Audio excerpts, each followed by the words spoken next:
은혜로운 찬양 감사합니다. 하나님께서 기뻐 받으셨을 줄 믿습니다.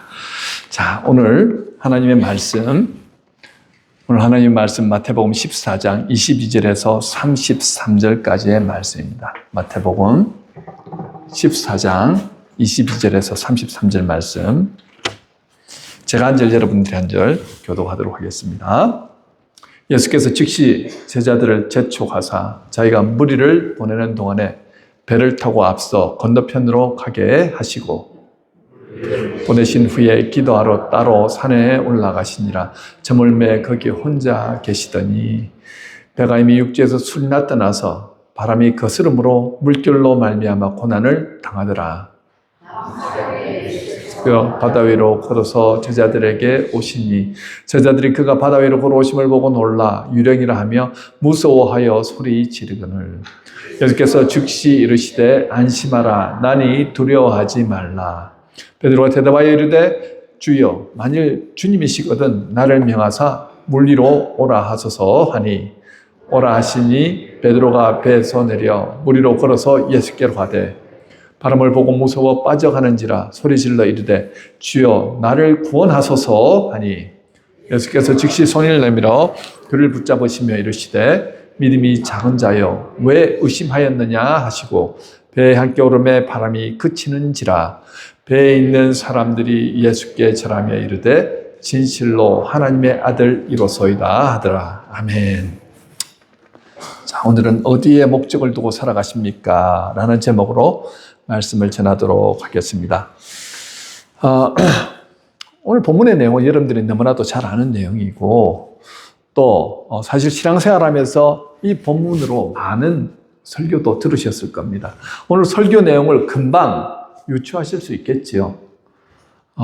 본문의 내용을 요약하면 이렇습니다. 제자들이 갈릴리 바다를 건너기 위해 배 타고 가다가 큰 풍랑을 만났는데 밤 사경까지 배가 앞으로 나가지 않는 거예요. 이제 힘이 다 빠지고 파도는 높고 정말 사투를 다한다 그러죠. 죽을 힘을 다해서 배를 몰고 가려고 하는데도 할 수 없는 거예요. 이제 한계에 다다랐다는 것입니다. 그런데 저 멀리서 사람의 형체가 다가오는 거예요. 보니까 사람인 것 같은데 얼마나 바다 위를 뭔가가 물체가 걸어오니까 두려웠겠습니까? 그런데 보니까 주님이신 거예요. 내니 두려워 말라 하면서 주님이 오셔가지고 다가오는 모습을 보고 너무나도 기뻐서 베드로가 주님, 만일 당신이시면 나로 하여금 주님께로 오라고 하시면 제가 주님 맞이하러 가겠습니다. 오라 하시니까 베드로가 믿음으로 무리를 걸어가는 거예요. 그런데 갑자기 집채만한 파도와 바람을 보면서 두려움이 생깁니다. 두려움이 생기자마자 갑자기 걸어가다가 물속으로 쫙 빠지죠. 주님이 가셔서 베드로의 손을 붙잡고 이렇게 세워주시고 그리고 배 위로 올라가셔가지고 바다가 잠잠해지죠. 그때 제자들이 정말 당신은 하나님의 아들이십니다 라는 고백으로 이 내용이 전개가 됩니다. 결론을 말씀드리면 그렇죠. 환경 바라보지 말고, 오늘 주제가 그렇습니다. 환경 바라보지 말고 의심하지 말고 끝까지 주님 바라보면서 인생의 풍랑에 빠지지 않고 주님 바라보며 나가자. 이게 오늘 결론이고 또 주제지요. 저는 오늘 본문을 준비하면서 한 가지 궁금증이 생겼습니다. 우리가 신앙생활하면서 하나님 말씀 믿고 싶지 않아서 안 믿는 게 아니잖아요. 의심하고 싶어서 의심하는 것도 아닙니다. 인생길 걸어가면서 열심히 신앙생활하고 주님의 몸된 교회를 위해서 봉사하면서 그 어떤 기도 제목을 가지고 너희가 믿고 구하면 하나님께서 반드시 응답해 주실 것이라 해서 100% 믿었습니다. 100% 믿고 기도하였는데 기도 응답이 되지 않을 때 정말 난감하지 않습니까? 그러면서 의심이 생기죠. 믿었는데 왜 내 기도에 응답해 주시지 않으시지? 도대체 내가 어떻게 믿어야 할까? 그런 생각이 들기도 하고요. 내가 지금 이렇게 믿는 게 맞나? 의심이 생기기도 합니다. 성도님들이 가끔씩 목사님 제가 정말 믿고 기도했는데요. 그렇게 간절하게 기도했는데요. 하나님께서 응답해 주시지 않으니까 제가 참 속이 상해요. 어떻게 하면 좋죠? 저는 하나님의 때가 있습니다. 실망하지 마시고 끝까지 하나님의 뜻을 구하십시오라고 밖에 말씀을 드릴 수가 없지요. 상황과 때와 또 그 사람에 맞게 하나님께서 역사하시는 건 다 다르기 때문입니다. 저도 기도할 때 정말 의심치 않고 100% 믿고 기도하거든요. 근데 기도했음에도 불구하고 응답되지 않을 때 그때 오는 실망감, 낙심, 좌절 이런 말할 수 없습니다. 한 번씩 그런 불평이라고 해야 되나요? 투정이라고. 예, 투정이 맞는 것 같습니다. 하나님 앞에 그러거든요. 하나님 이럴 것 같으면 왜 저를 목사로 불렀습니까? 하나님 이럴 것 같으면 왜 이 몬트리올 땅에 와서 저로 이렇게 목회하게 하십니까? 이왕 목회자로 불렀으면 좀 잘되게 하시고 능력도 더해 주시고 하나님 그래야 되지 않습니까? 투정을 부리는 거죠. 내 뜻대로 다 이루어지면 얼마나 좋겠습니까? 내가 기도한 대로 하나님께서 다 채워주시면 얼마나 좋겠습니까? 그런데 내 생각과 다르게 하나님은 그렇게 일하시더라는 거예요. 그 뜻은 잘 모르겠습니다. 어쨌든 오늘 본문의 베드로도 물 위를 걷다가 바람을 보고 무서워요.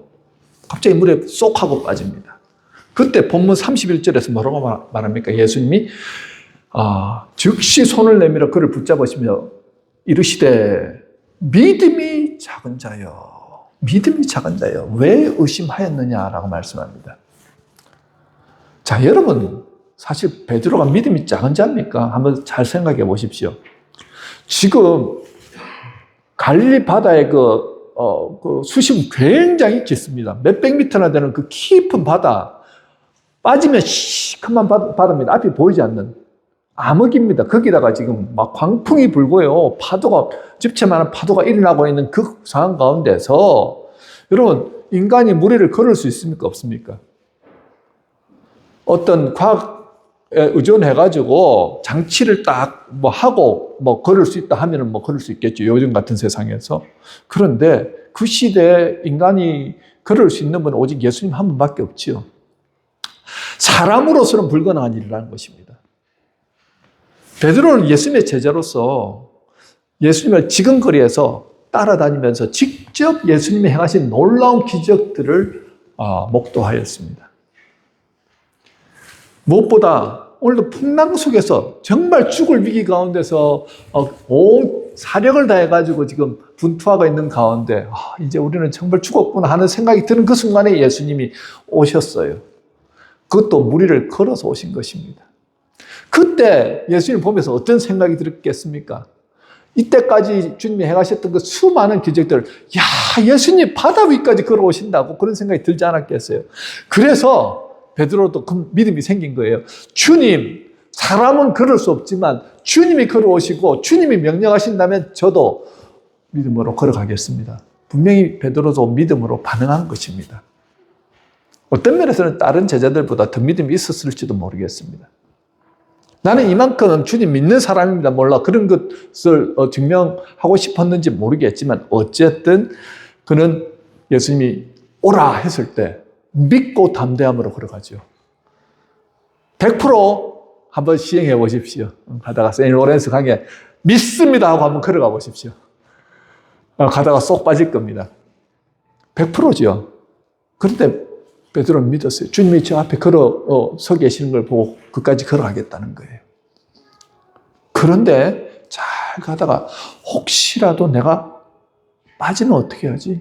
이 수심이 몇백 미터나 되는데 이 광풍에서 정말 이 휘몰아치는 바다에 휩쓸려 버리면 내가 그냥 물에 빠져가지고 살아날 수 없을지도 모른다는 그런 생각이 잠시 쑥 하고 들어오죠. 두려움으로 가득 차면서 물에 쏙 빠집니다. 예수님 지금 그 얘기를 하시는 거거든요. 나를 바라봐야지. 왜 파도를 바라보느냐? 그게 왜 의심하느냐? 지금 그 얘기 아닙니까? 저는 이것이 신앙인의 의심이라고 생각합니다. 처음에 믿음으로 시작하잖아요. 은혜 받고 믿음으로 시작하는데 가다 보면 우리의 생각과 뜻대로 뭔가 이루어지지 않을 때 의심이 생깁니다. 특별히 상황과 환경 때문에 어려움을 당할 때 그런 힘든 일 때문에 의심이 생기기도 하죠. 사실 우리가 살아가는 이 세상은요, 어떤 위기와 재앙이 밀려 닥칠 때 이게 뭐 예측할 수 없는 그런 변화무쌍한 그런 바다와 같다는 것입니다. 야고보 장로는요, 야고보서 1장 2절에서 이렇게 말씀하죠. 우리 함께 읽도록 하겠습니다. 시작. 내 형제들아, 너희가 여러 가지 시험을 당하거든 온전히 기쁘게 여기라. 여기서 여러 가지 시험을 당하거든 할 때 여러 가지 시험이 무엇입니까? 세상을 살아가면서 형형색색의 시험들 겪게 된다는 거예요. 생각지도 못한 그런 시험들이 우리 앞을 가로막고 있다는 것입니다. 우리가 살아가는 세상은 결코 만만한 세상이 아니라는 거예요. 이런 시험에 대비하지 않고 있다가 그런 시험에 맞닥뜨리면 우리는 순간적으로 하나님을 원망하면서 이런 질문을 던지게 되죠. 하나님, 제가 이 어려움과 고난 속에서도 믿고 기도하였는데 왜 응답해 주시지 않았습니까? 하나님 정말 살아계십니까? 여러분 이런 기도 하실 때 있지요. 정말 힘들 때 이런 기도가 나오죠. 본문 22절 한번 보십시오. 예수께서 즉시 제자들을 재촉하사 자기가 무리를 보내는 동안에 배를 타고 앞서 건너편으로 가게 하시고, 자, 주님이 지금 이 상황은 이렇습니다. 오병이어의 기적을 행하시고 난 다음에 무리들이 하도 예수님을 쫓아오니까 예수님이 이제 무리를 떠나서 제자들 보고 먼저 배를 타고 너희들 건너편으로 가라. 그러니까 막 배를 타고 건너가고 있다는 소식을 접하고는 주변 사람들이 그 배를 쫓아가지고 이렇게 막 따라가는 것 같아요. 그런데 예수님은 보내고 난 다음에 산에 가서 조용히 기도하시려고 제자들부터 먼저 보낸 상황입니다. 재촉하다는 말은 강하게 명령하다, 억지로 하게 하다는 뜻이죠. 이들은 지금 자신의 뜻으로 간 게 아니고 주님의 명령에 따라서 순종함으로 가는 길이었다는 것입니다. 자, 우리가 주님의 일을 감당하다가 주님께서 가라고 하셨으니까 주님께서 열어주실 줄 알고 가는 길 아닙니까? 그런데 주님 뜻대로 갔는데 어떤 일이 일어납니까? 갑자기 폭풍을 만난 거예요. 24절에 뭐라고 말합니까? 배가 이미 육지에서 수리나 떠나서 바람이 거스름으로 물결을 인하여 고난을 당하더라. 물결이 워낙 세차게 치고 있으니까요, 차고 나가지 못하는 거예요. 계속 우리가 이렇게 그 안에서 뱅뱅 돌듯이 앞을 나가지 못하고 있는 그런 상태입니다. 밤 사경까지예요. 거의 밤새도록 이 사람들 프로페셔널 어부들 아닙니까?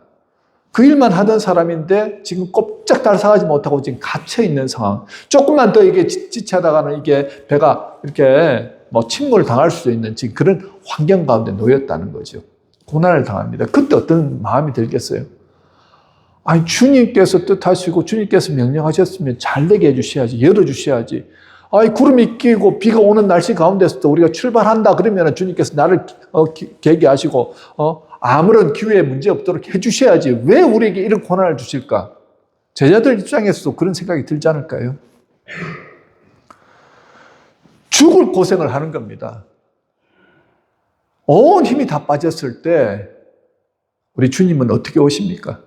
저기 멀리서 뚝뚝뚝뚝뚝 하면서 걸어서 오시는 거예요. 무리를 그 밤에 아무것도 보이지 않는데 뭔가 사람 형체가 걸어온다고 생각해 보십시오. 깜짝 놀라지 않겠습니까? 기겁을 하지요. 유령 나타났다고 막 두려워하지 않겠습니까? 여러분, 이 고난 당하고 있는 그 상황 가운데서 우리는 뭐라고 이 상황에 대해서 여러분들은 대처하시겠습니까? 아마 대부분 이렇게 말씀하실 것 같아요. 주님, 내가 주님의 명령을 따라서 주님 위해서 이렇게 살려고 애쓰는데 왜 내 사업은 여전히 이렇게 힘들게 하십니까? 좀 풀어주시면 안 될까요? 내가 주님 하라는 대로 주님 뜻대로 살고 있지 않습니까? 근데 왜 내 자녀들은 이렇게 나에게 어려움을 주고 있습니까? 왜 내 가정, 내 집안은 이렇게 바람잘날 없이 힘들게 하시나요? 주님 뜻대로, 주님 말씀대로 살아가는데 왜 이렇게 힘들게 하십니까?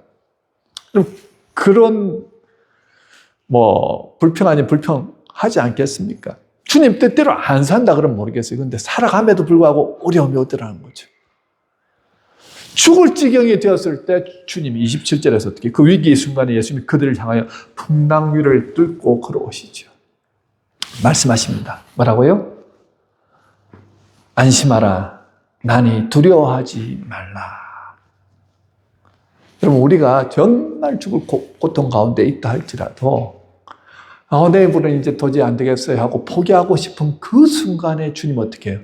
우리를 찾아오신다는 거예요. 우리를 찾아오셔서 그 풍랑 가운데 풍랑을 뚫고 오셔서 우리를 도와주십니다.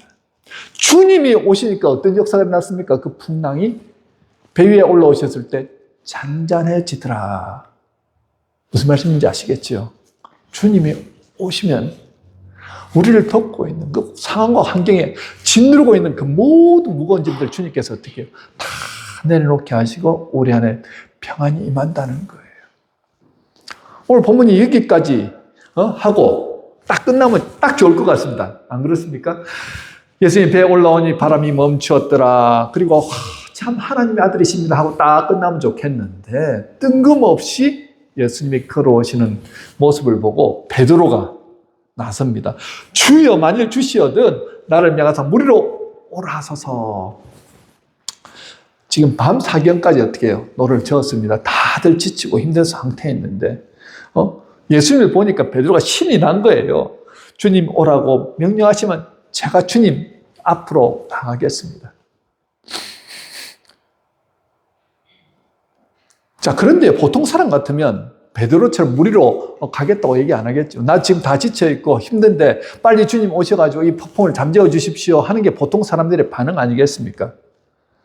그런데 베드로는 그 순간에도 예수님처럼 어떻게 해요? 슈퍼맨이 되고 싶은 열망이 있었던 것 같아요. 어쩌면 그 모습이 믿음의 모습이라기보다는요, 자신도 예수님처럼 정말 다른 사람들과는 다른 특별한 어떤 경험을 하고 싶었는지도 모르겠습니다. 나는 이만큼 믿음이 있다는 거예요. 예수님한테도 인정받고 싶고 또 다른 제자들 앞에서도 야 역시 베드로구나, 믿음의 사람 베드로구나, 이런 인정받고 싶었을지도 모르겠습니다. 본문 28절을 보십시오. 베드로가 대답하여 이르되 주여 만일 주님이시거든 나를 명하사. 여기서 키포인트가 나를 명하사입니다. 나를 명하사 무리로 오라 하소서. 왜 하필 자기입니까? 우리를 명하사 우리로 하여금 주님 앞에 나오게 하십시오 하면 안 됩니까? 요한, 야고보가 나가면 안 됩니까? 나를 명하사 이 고난과 환난 속에서 아직도 끈끈하게 자기가 살아있는 거예요. 철저한 자기중심 베드로를 볼 수 있죠. 우리가 예수를 믿으면서도 내가 정말 주님을 위해서 열심히 믿음 생활을 합니다. 나 주님 앞에 인정받고 사람들한테 칭찬받고 싶습니다. 그런 것이 우리 예수 믿는 사람들의 모습 아닐까요? 이 모습이 주님 앞에서 어떻게 해요? 인정되었습니까? 예, 주님은 베드로의 연약함 알고 계십니다. 오라 하시죠? 29절에 베드로가 배에서 내려서 무리로 걸어서 예수께로 갑니다. 대단한 믿음이죠. 정말 믿고 갔는데 무리를 걸어서 가는 거예요. 저벅. 예수님 저기 지금 저 입구에 계시는데 저까지 가는 거예요. 가까운 거리입니까? 먼 거리입니까? 여기서 걸어가면 금방인데요. 지금 그 칠흑 같은 밤에 풍랑이 집채만한 파도가 일어나고 있는 그 상황 가운데 어두캄캄한데 주님이 볼 듯만 듯한 그곳까지 간다는 것은 굉장한 부담을 가지고 가는 거예요. 자, 주님 앞에 걸어가는데 처음에는 기쁨으로 믿음으로 걸어갔습니다. 그런데 가다 보니까는 계속해서 집채만한 파도가 치고 바람이 불고 그리고 갑자기 드는 생각, 아까 말씀드렸죠. 내가 여기 지금 수심이 몇백 미터인데 여기에 빠지면 나는 그냥 한순간에 시체도 찾지도 못하는 그런 상황이 되는데 라는 두려움이 탁 오는 거예요. 주님을 바라보고 가야 되는데 파도를 바라보고 바람을 바라보니까 어떻게 해요? 내 마음 가운데 평화가 완전히 깨어지더라는 것입니다. 그가 물에 쏙 빠졌을 때 30절에서 그가 물에 빠진 이유를 얘기를 하죠. 바람을 보고 무서워 빠져가는지라 소리질러 이르되 주여 나를 구원하소서. 자,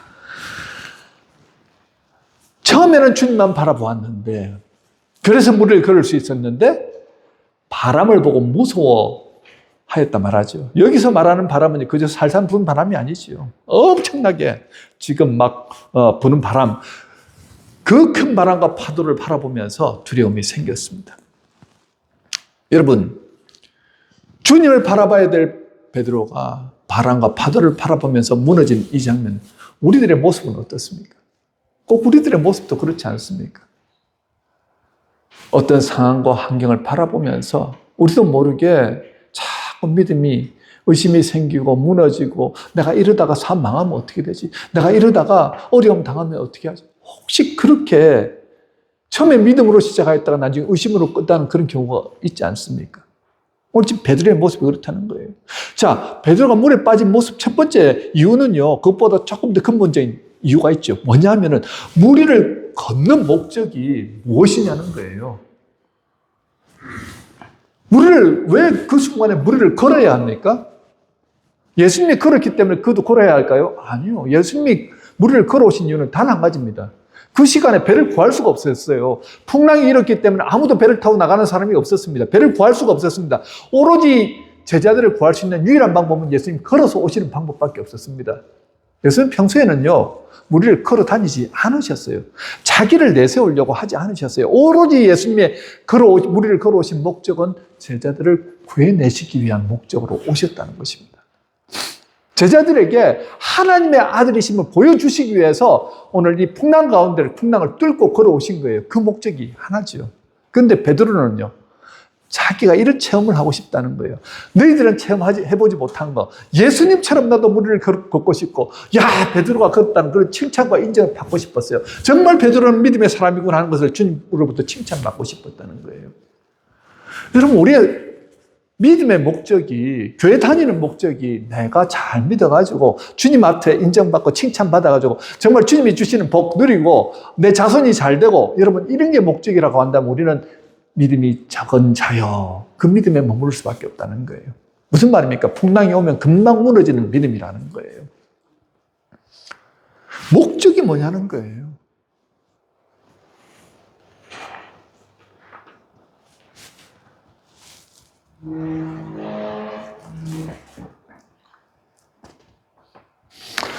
어떤 분들은요, 정말 믿음 생활 하시면서 믿음이 작은 자로 계속해서 돌아가시는 순간까지 그렇게 살아가시는 분이 있습니다. 자기의 안위와 자기의 성공과 자기의 만족만을 위해서 살아가시는 분들이 있다는 거예요. 그러면 풍랑이 오고 어려움이 오면요, 또 쌓아놓았던 그 공동탑이 와르르 무너지는 그런 어려움들을 겪지 않습니까? 그렇지만 어떤 분은 큰 믿음을 가지고 인생의 풍랑을 잘 견디고 이겨나가는 분들도 있더라는 거죠. 그렇다고 한다면 정말 그 큰 믿음은 어떤 믿음이겠냐 하는 것입니다.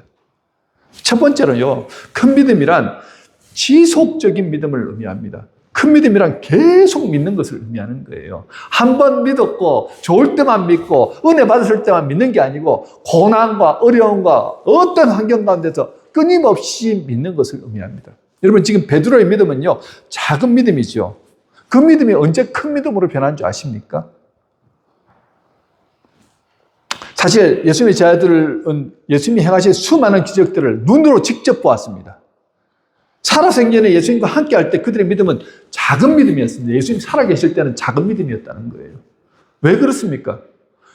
한 가지 이유가 있습니다. 그들이 예수님을 따라다니는 목적은요, 예수님이 정말 이 유대인의 왕으로서 정권을 잡게 되고, 그 다음에 로마 군인들 다 몰아내고 이스라엘의 왕이 되시면은 이 예수님의 제자들이 이제 전부 다 한 자리씩 맡아서 총리도 하고 장관도 하고 하면서 이제 예수님 때문에 내가 성공하고 싶다는 거예요. 목적이 이 땅에서 잘 먹고 잘 사는 그 목적을 두었기 때문에 어떻게 해요? 그 목적이 이루어지지 않았을 때 그들은 예수님을 뒤도 돌아보지 않고 다 떠나죠. 예수님이 십자가 지신 그날 밤에 어떻게 잡히자마자 다 떠납니다. 내가 기대했던 예수님은 왕이었는데 이젠 잡혀가지고 죽게 생겼구나 하니까 자기들도 죽겠다 싶어서 다 떠나죠. 그런데 그들이 언제 큰 믿음의 사람으로 변하냐면요, 예수님 십자가에서 죽으시고 그 다음에 사흘 만에 살아나신 것을 그들이 보게 되죠. 예수님이 살아나셨네? 그리고 그럼에도 불구하고 그들은 갈릴리로 가가지고 우리는 이제 제자로서는 자격이 없다 하면서 이제 물질을 하면서 어부 생활을 할 때 예수님이 찾아오셔서 다시 사명을 주지 않습니까? 베드로에게. 베드로야, 네가 나를 사랑하느냐? 네가 사람 낚는 어부가 되라고. 그렇게 불러주셨을 때 그들에게 또 대사명을 주시죠. 승천하시기 전에 내가 너에게 사명 주는데 너희가 온 유대와 사마리아와 땅끝까지 이르러서 내 증인이 되는 삶을 살아라.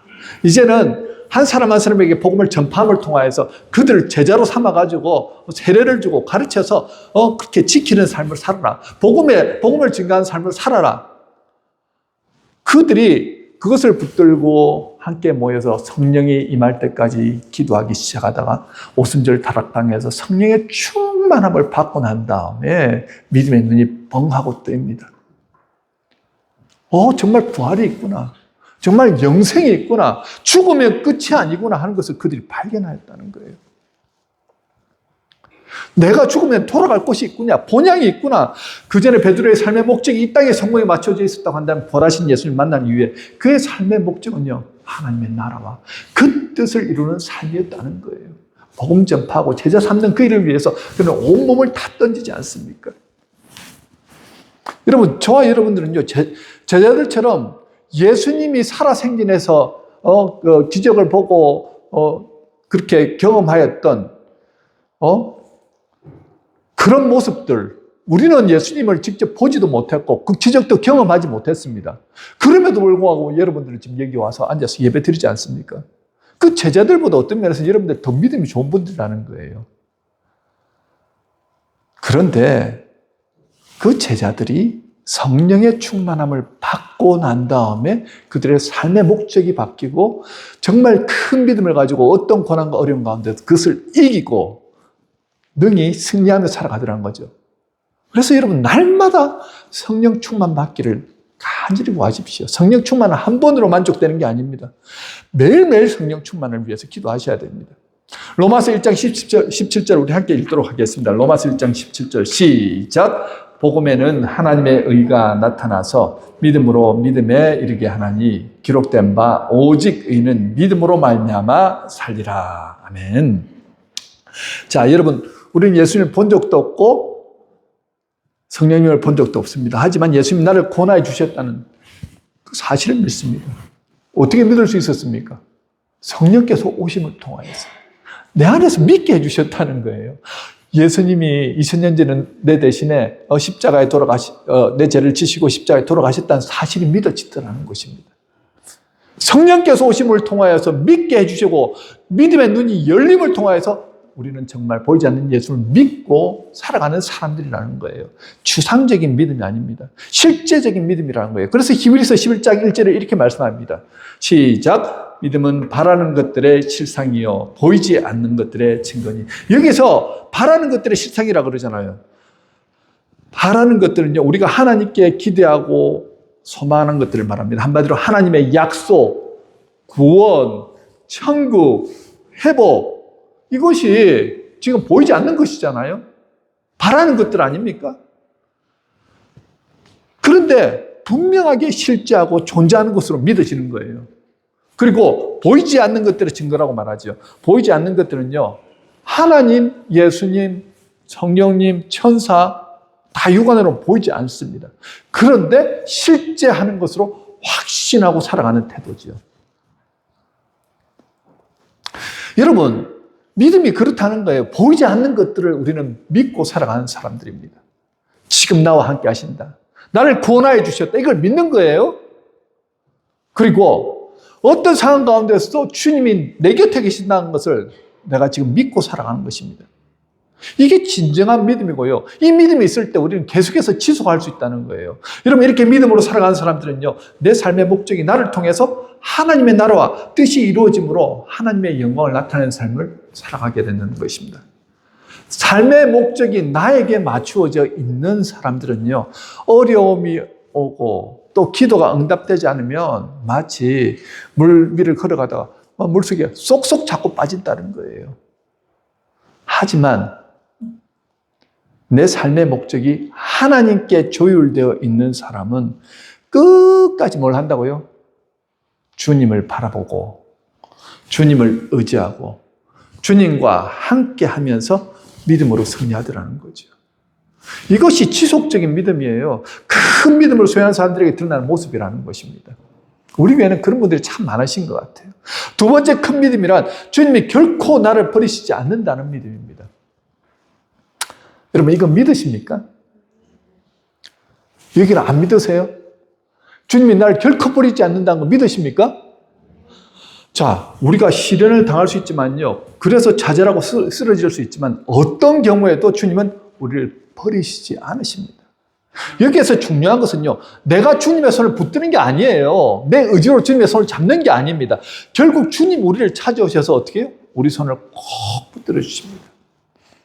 우리가 살아가다 보면 풍랑 가운데 있을 때 주님은 바다 위를 걸어오셔서 27절에 뭐라고 말씀합니까? 안심하라. 내니 두려워하지 말라라고 우리를 위로해 주시고 우리와 함께 해 주시죠. 또 우리를 그 풍랑에서 구해 주십니다. 그뿐만 아니라 바람을 보고 바다에 빠져 갈 때도 예수님 뭐라고 말씀하십니까? 31절에 즉시 손을 내밀어 붙잡아 주시더라는 거죠. 여러분들이 지금 한 가지 분명하게 믿고 따라야 할 것이 있습니다. 예수님은 그저 우리를 구원해 내셨기 때문에 네가 믿음 생활 혼자서 잘 알아서 잘 해라. 네가 고난을 당하든지 어려움을 당하든지 나하고는 상관없다. 이제 나는 너를 하나님의 나라 백성으로 삼아주었으니까 나는 그것으로 끝났다. 그게 아니라는 거예요. 주님은 우리를 구해내시기 위해서 자신의 목숨을 직접 십자가에 못 박아 내어 드렸습니다. 그렇게 해서 태어난 사람들이 바로 저와 여러분들이라는 거예요. 믿음이 작아도 주님이 오셔서 어떻게 우리의 손을 붙잡아서 이렇게 세워주시더라는 거죠. 그저 너 알아서 하라는 게 아니에요. 그러니까 우리가 믿어야 될 것은 내가 어떤 어려움과 어떤 고난과 어떤 정말 난관 앞에 있다 할지라도 주님은 언제나 나와 함께 하실 것이며 나를 구원해 주실 것이다. 나를 도와주실 것이다. 내 손을 붙들고 나를 이렇게 세워주실 것이라 이 믿음으로서 나가는 것입니다. 그것이 큰 믿음이라는 거예요. 그것이 어떤 난관과 어려움에서 이길 수 있는 믿음이라는 것입니다. 말씀을 맺겠습니다. 여러분, 우리가 뜻하지 않은 고난과 어려움 가운데 있다 할지라도요. 지금 우리에게 가장 중요한 것은 무엇이겠습니까? 그 모든 순간에 흔들림 없이 끝까지 주님을 바라보며 신뢰하며 무리를 끝까지 걸어가는 믿음 아니겠습니까? 베드로가 무리를 끝까지 걸어가지 못했던 이유가 뭐라고요? 주님 바라보다가 바람과 파도를 바라보았기 때문입니다. 우리도 마찬가지라는 거예요. 인생의 항로에서 큰 풍랑을 만날 때마다 우리는 온 신경을 혹시나 바람과 파도에만 이렇게 집중하고 계시지 않으신지요? 내 시선이 주님에게서 나를 힘들게 하는 그런 상황과 환경에 집중하면요, 여지없이 우리는 그 생각으로 가득 차서 주님을 잊어버리고 살 때가 많더라는 거죠. 그럴 때 무너집니다. 그럴 때 의심이 생기고요. 그럴 때 좌절합니다. 그럴 때일수록 어떻게 해요? 우리는 주님께 집중해야 된다는 거예요. 주님이 함께 하신다는 게 느껴지면 살아납니다. 오늘도 32절 제일 마지막 절에 뭐라고 합니까? 한번 찾아주세요. 32절 제일 마지막 절에 주님이 배에 딱 올라오셔가지고 바다와 파도를 잠잠케 하니까 어떻게 해요? 바람이 그치는지라. 주님이 함께 하시면 그 어떤 환난과 고난 가운데서 바람과 파도가 잠잠해집니다. 평화가 임한다는 거예요. 주님이 보이면은 어떤 열악한 상황도 이겨낼 수 있다는 것입니다. 여러분, 부부가 싸울 수 있습니다. 그런데 싸운 후에 어떻게 푸느냐가 중요하죠. 잘 풀어내면 회복되고 사랑이 더 깊어지지만 잘 못 풀면 어떻게 됩니까? 부부관계에 금이 가게 되고 더 깊은 어려움을 겪게 됩니다. 신앙이 자라나는 단계도 이와 같다고 생각합니다. 주님께서는요, 우리에게 끊임없이 천국 가는 그 순간까지 연단의 시간을 허락하십니다. 물에 빠진 베드로처럼 우리도 몇 번이나 바다에 빠지는 경험을 하게 될 것입니다.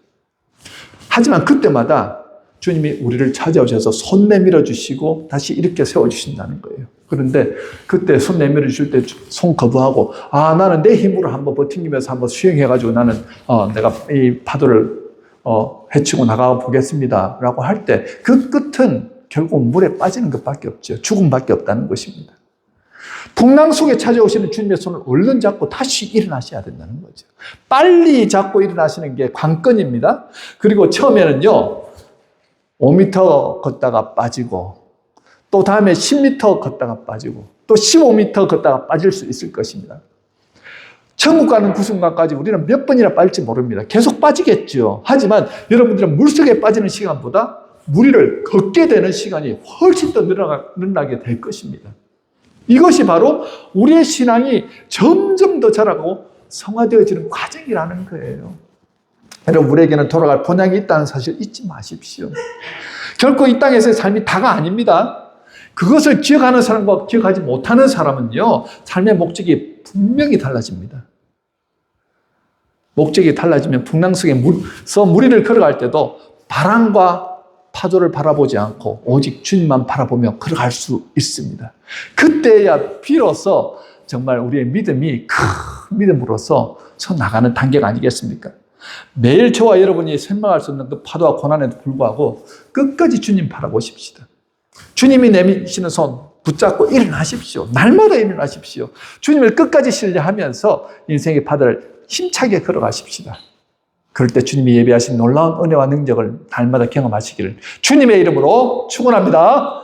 아멘. 우리 함께 기도하도록 하겠습니다. 여러분, 어디에 목적을 두고 사십니까? 이 땅에 목적을 두십니까?